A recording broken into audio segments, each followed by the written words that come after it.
ce flou, on va dire ça comme ça, de la part de dirigeants du Parti socialiste. Je pense qu'au contraire, nos électrices et nos électeurs ont besoin de clarté. Ils ont besoin qu'on reste fidèle à notre engagement. Et surtout, il ne faut pas tomber dans le piège du président Macron. Qu'est-ce qu'il souhaite, le président Macron? Avant tout, il espère que le nouveau Front populaire se fissure. Eh bien, je lui dis ce soir au président Macron, le nouveau Front populaire va continuer. Et d'ailleurs, la France insoumise, en tout cas, nous restons garants de notre programme. Ce matin, en l'occurrence, et je ne suis pas sûre que vous pourrez le dire ce soir, précisément après ces rencontres. Il y a quand même un point, c'est qu'effectivement... philosophiquement, j'ai presque envie de dire dans la posture, on comprend parfaitement, depuis le début vous êtes tout à fait cohérent, depuis j'allais dire presque la minute 0, puisque à 20h le soir des résultats de la dissolution et de l'élection législative, Jean-Luc Mélenchon avait dit tout le programme, rien que le programme du nouveau Front populaire. À cela, certains issus des rangs de la gauche, comme Cécile Duflot par exemple, disent en fait on aurait bien aimé dans l'absolu, mais ça n'est pas réaliste. Et il considère, Cécile Duflot le dit, que LFI a acté, a refusé de participer à une sorte de grande coalition, qu'il faut en prendre acte et qu'il faut donc que ceux qui souhaitent gouverner aillent tout de même à ces rencontres. D'abord, je ne suis pas d'accord avec Cécile Duflot, qui d'ailleurs était une ministre sous François Hollande.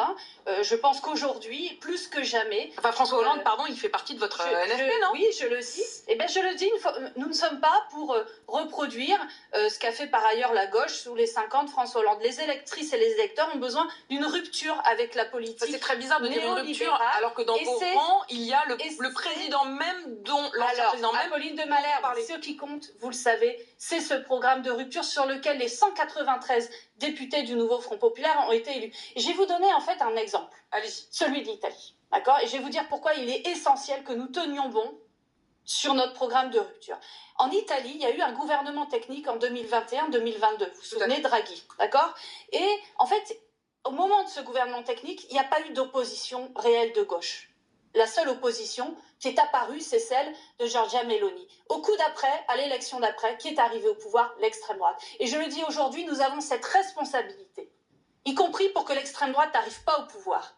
Nous avons cette responsabilité d'être une réelle alternative, une réelle rupture par rapport à la politique d'Emmanuel Macron. Pourquoi pas pour le plaisir, mais pour empêcher que se poursuivent les souffrances des Français. Je vais vous donner encore un autre chiffre. Sous les 7 ans du président Macron, vous savez combien de millions de personnes en plus déclarent ne pas avoir assez pour manger à leur faim dans la 6e puissance économique du monde qu'est la France? 5 millions de Français en plus. Un Français sur 6 qui aujourd'hui déclare « j'ai pas assez pour manger à ma faim », alors que les milliardaires, il y en a 2 fois plus qu'il y a 7 ans. Et voilà le résultat. Et on se souvient, Aurélie Trouvé, que une des premières promesses d'Emmanuel Macron, c'était qu'à la fin de son mandat, plus aucun Français ne dormirait dans la rue. Et voilà, vous voyez bien que, eh bien, de ce point de vue-là, ça n'est pas arrivé. Aurélie Trouvé, il y a une question très importante aussi qui se pose pour les Français aujourd'hui, c'est que le budget est tombé. Oui. En attendant éventuellement d'en trouver un autre, il y a une loi spéciale qui est prête, c'est ce que dit le ministre du Budget ce matin. Est-ce que vous allez la voter, vous, député LFI? Oui, nous la voterons bien entendu.